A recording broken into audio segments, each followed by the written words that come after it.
يا أيها المدثر قم فأنذر وربك فكبر وثيابك فطهر والرجز فاهجر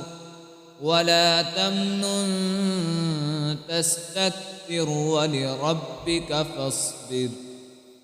فإذا نقر في الناقور فذلك يومئذ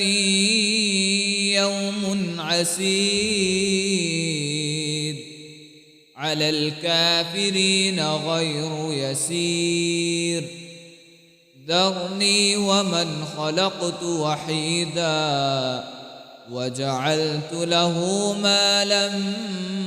ممدودا وبنين شهودا ومهدت له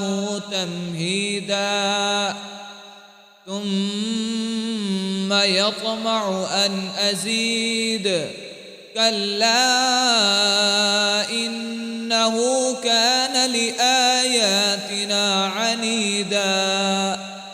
سأرهقه صعودا إنه فكر وقدر فقتل كيف قدر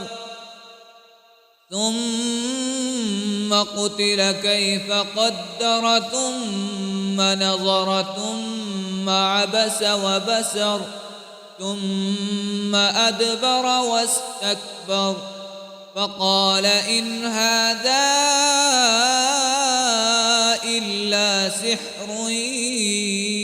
يؤثر إن هذا إلا قول البشر سأصليه سقر وما أدراك ما سقر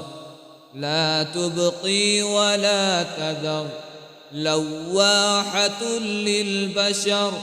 عليها 19 وما جعلنا أصحاب النار إلا ملائكة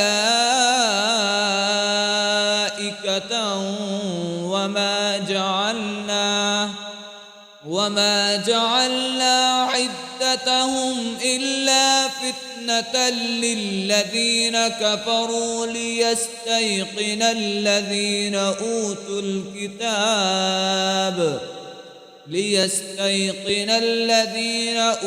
الكتاب ويزداد الذين آمنوا